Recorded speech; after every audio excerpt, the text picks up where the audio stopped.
तो बहुत सारे लोगों के कुछ सवाल हैं, उसका जवाब हम इस वीडियो में देने की कोशिश करेंगे। देखिए, एसआईआर को लेकर आपके ऊपर इसीलिए इतना जोर डाला जा रहा है कि अपने फॉर्म को ठीक से भरें और जरूर भरें, क्योंकि इससे आपकी नागरिकता पर भी सवाल खड़ा हो सकता है। इसलिए फॉर्म जरूर भरें और साथ ही साथ सही डिटेल अपने फॉर्म में भरें। मैं तमाम पढ़े लिखे नौजवानों से भी कहना चाहूंगा, गांव देहात में, शहर में, आपके मोहल्ले में जो भी लोग ऐसे हैं जिनको फॉर्म भरना नहीं आता है, उनकी मदद करें, सही से उनके फॉर्म को भरवाकर ही बीएलओ साहब को वापस करें। तो आइए, कुछ सवाल हैं जो आप लोगों के हैं, उसके जवाब आपको देता हूं। सबसे पहले चीज एक और यहां पर आपको बता देना चाहता हूं कि देखिए, कभी भी कोई भी प्रक्रिया हमारे देश के अंदर शुरू होती है, किसी भी तरह का फॉर्म भरा जाता है या कोई भी काम करा जाता है, तो उसमें साइबर क्राइम जरूर होता है, साइबर फ्रॉड लोग शुरू कर देते हैं। अब ऐसे में अगर आपके पास कोई भी फोन आता है कि आपका एसआईआर फॉर्म हम भरना चाहते हैं, आपसे कुछ डिटेल मांगना चाहते हैं, आपका आधार कार्ड नंबर क्या है या आपकी बैंक डिटेल क्या है, इस तरह की कॉल आपके पास आ सकती है। कोई भी आपको एसआईआर के नाम से फोन करके आपकी डिटेल मांगता है, उसको फोन पर एसआईआर की डिटेल नहीं देंगे। या फॉर्म भरने के बाद आप बीएलओ साहब को फॉर्म जब दे देंगे, उसके बाद भी आपके पास कोई फोन आता है कि हम आपके एसआईआर फॉर्म को वेरीफाई करने के लिए आपसे कुछ डिटेल मांगना चाह रहे हैं, आप अपना आधार कार्ड नंबर बताइए, पैन कार्ड नंबर, या कोई भी डिटेल आपसे पूछता है सामने से कॉल पर कोई भी शख्स, आप उसको डिटेल नहीं देंगे। या आपसे कोई ओटीपी मांगता है कि आपका नाम वोटर लिस्ट में आएगा, आप हमें ओटीपी बताइए, आपने एसआईआर का फॉर्म भरा था, तो आपको ओटीपी भी नहीं देना है। क्योंकि हमारे देश के अंदर सभी लोग एक जैसे पढ़े लिखे नहीं है, समझदार नहीं है। ऐसे में साइबर फ्रॉड करने वाले लोगों के साथ साइबर फ्रॉड कर सकते हैं, ओटीपी मांग सकते हैं या कोई और डिटेल मांग सकते हैं। तो फोन पर कुछ भी शेयर ना करें। आइए, अब कुछ सवाल है जो उसकी तरफ चलते हैं। देखिए, सबसे पहला सवाल यह है कि 2003 की वोटर लिस्ट में किसी का नाम अगर गलत है और अब जो आधार कार्ड बना है या अब की जो वोटर लिस्ट है उसमें नाम कुछ और है, तो 2003 की जो डिटेल भरी जा रही है उस डिटेल में हमें अब वाला सही नाम भरना है या फिर 2003 की वोटर लिस्ट में जो गलत नाम है वो भरना है। तो इसका जवाब यह है कि अगर 2003 की डिटेल आप भर रहे हैं, 2003 की डिटेल में आपका नाम गलत है, तो आपको वही गलत नाम ही भरना है। भले ही आपने अब सही करा लिया हो आधार कार्ड में नाम, लेकिन 2003 की लिस्ट में जो आपका नाम है वही आपको भरना है। 2003 की वोटर लिस्ट में जो आपकी विधानसभा है, अब अगर आपकी विधानसभा चेंज हो गई है, पहले कुछ और थी, तो 2003 की लिस्ट में जो विधानसभा है आपको वही विधानसभा डालनी है। आपका जिला, आपका स्टेट अगर चेंज हो चुका है, अब आप कहीं और रहने लगे हैं, आपका आधार कार्ड या जो भी अब वोटर आईडी कार्ड है वो अब करंट एड्रेस पर जो है, तो आपको वो डिटेल नहीं डालनी है 2003 वाली डिटेल में। 2003 में आपका जो जिला था, आपका जो स्टेट था या आपका जो नाम था, आपको वही डालना है। 100 बात की एक बात यह है कि आप अगर 2003 की डिटेल भर रहे हैं अपनी या अपने किसी मां बाप की, तो जो डिटेल उसमें है 2003 की वोटर लिस्ट में आपको सेम वही डालनी है। भले ही आपका नाम गलत हो, सही हो, उससे फर्क नहीं पड़ता। दूसरा सवाल ज्यादातर मां बहनों की तरफ से आया है कि भाई हमारी शादी हो गई है, हम अपनी ससुराल में हैं, हमारा यहां का बोर्ड भी बन गया है, तो हम कहां की डिटेल डालेंगे। तो जिन लड़कियों की 2003 के बाद शादी हुई है, पहले मैं उनके बारे में बात कर लेता हूं, फिर जिनकी 2003 से पहले हुई है शादी, उनके बारे में बात करूंगा।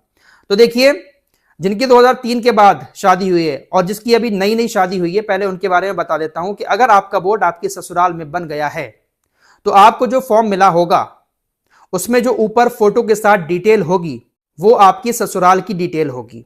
और अगर आपका बोर्ड आपके ससुराल में अभी नहीं बना है, तो आपका फॉर्म आपके मायके में आया होगा, आप वहां से फॉर्म कलेक्ट करके उसको सबमिट करें। अब ऐसी लड़कियों को फॉर्म कैसे भरना है? अगर आपका बोर्ड ससुराल में बन गया है तब भी, और अगर आपका बोर्ड मायके में है तब भी, आपको अपने मां या बाप की 2003 की एसआईआर की डिटेल भरनी है। फॉर्म में जो ऊपर का कॉलम है उसमें आपको अपनी डिटेल भरनी है, आधार कार्ड, मोबाइल नंबर, जन्म तिथि।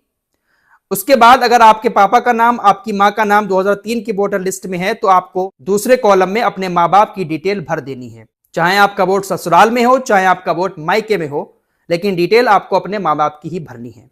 अब जिनकी शादी को बहुत टाइम हो चुका है, 2003 से पहले शादी हुई है या फिर 10-15 साल हो चुके हैं, तो उन लोगों को क्या करना है, ऐसी लड़कियों को कैसे फॉर्म भरना है? तो जिसकी शादी को इतना लंबा टाइम हो गया होगा उसका बोर्ड जाहिर सी बात है ससुराल में भी बन गया होगा, फॉर्म आपके पास आ चुका होगा। आपको पहले अपनी डिटेल भरनी है फॉर्म में, उसके बाद आपके हस्बैंड का नाम अगर 2003 की वोटर लिस्ट में है तो आपको नीचे जो 2 कॉलम दिए हैं उसमें से दूसरे कॉलम में अपने हस्बैंड की डिटेल भरनी है। और अगर आपके हस्बैंड का नाम भी 2003 की वोटर लिस्ट में नहीं है तो फिर आपको अपने पापा या मम्मी की डिटेल दूसरे वाले कॉलम में भरनी होगी। ध्यान से समझिएगा इस बात को। आपकी शादी को काफी टाइम हो चुका है, आप ससुराल में रहती हैं, बोर्ड भी आपका ससुराल में है, लेकिन आपके हस्बैंड का नाम 2003 की लिस्ट में नहीं है, तो आपको अपने माँ बाप जो आपके मायके में है उनकी SIR निकलवाकर उनकी डिटेल आपको दूसरे कॉलम में भरनी है।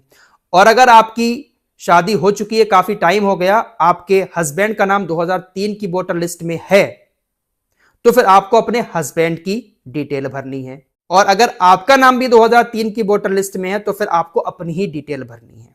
महिलाओं की बात यहां पर कर रहा हूं। तो इस तरीके से हमारी मां बहनें अपने फॉर्म को भर सकती हैं।